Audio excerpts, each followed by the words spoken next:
Promo റിവ്യൂയിലേക്ക് എല്ലാവർക്കും സ്വാഗതം. ഈ റിവ്യൂ ഇഷ്ടപ്പെടുവാണെങ്കിൽ ഒന്ന് ലൈക്ക് ചെയ്തും സബ്സ്ക്രൈബ് ചെയ്തും സപ്പോർട്ട് ചെയ്യണേ.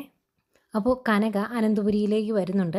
അന്നേരം അബിയെ കാണുമ്പോൾ അബിയോട് പറയുവാണ്, ഇവിടെ പട്ടികളൊന്നും ഇല്ലല്ലോ, ഇവിടെ പട്ടികളെ വളർത്തണം, എന്നിട്ട് രാവിലെ എഴുന്നേറ്റ് അതിനെ കുളിപ്പിക്കാനും നടത്തിക്കാനും ഒക്കെ നിന്നെ ഏൽപ്പിക്കണം എന്നൊക്കെ പറയുന്നുണ്ട് ഭയങ്കര ദേഷ്യത്തോടെ. അങ്ങനെ കനക സത്യം അറിഞ്ഞു എന്നുള്ള കാര്യം അബിയും അറിയുന്നു. അത് കഴിഞ്ഞ് കനക അകത്തേക്ക് പോകുന്നു. പോയിട്ട് നവ്യയോട് സംസാരിക്കുക. അപ്പം കനക സംസാരിക്കുന്നത് അബിയെക്കുറിച്ചാണ്, ഈ വീട്ടിലൊരു കുറുക്കനുണ്ട് എന്നുള്ള രീതിയിൽ. അന്നേരം നവ്യ പറയുന്നുണ്ട്, ആ കുറുക്കനെ അങ്ങ് മുമ്പേക്ക് പോയേക്കുവാണ്, അയാളുടെ മനസ്സ് ശരിയല്ലാത്തത് കൊണ്ട് തന്നെ അയാൾ പോയ കാര്യം നടക്കുകയില്ല, തോറ്റു തുന്നം പാടിയേ തിരിച്ചു വരുവുള്ളൂ എന്ന് പറയുമ്പം ദേഷ്യം വന്നിട്ട് കനക പറയുന്നുണ്ട്, എടി നവ്യ, നിൻ്റെ നാക്കിന് എല്ലില്ല എന്ന് കരുതി ആവശ്യമില്ലാത്തൊന്നും വിളിച്ച് പറഞ്ഞേക്കരുത്.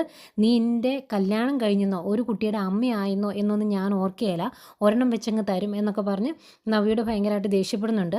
ഈ സമയം പുറത്ത് നിന്ന് ദേവയാനി അബിയോട് പറയുവാണ്, കനക എപ്പം നിൻ്റെ സത്യങ്ങളൊക്കെ നവ്യയോട് പറയുമെന്ന് അറിയില്ല, ചിലപ്പോൾ വിളിച്ച് പറഞ്ഞെന്നും ഇരിക്കുമെന്ന് പറയുന്നു. ആകെ പേടിയോടെ നിൽക്കുവാണ് അബി ഇത് കേട്ടിട്ട്. ഇവർ സത്യം പറയാൻ തുടങ്ങിയിട്ട് കുറേ കാലമായല്ലോ, ഇനി ആര് പറയും എന്നുള്ള കാര്യത്തിലാണ് ഇനി കോമ്പറ്റീഷൻ നടക്കാൻ പോണേ.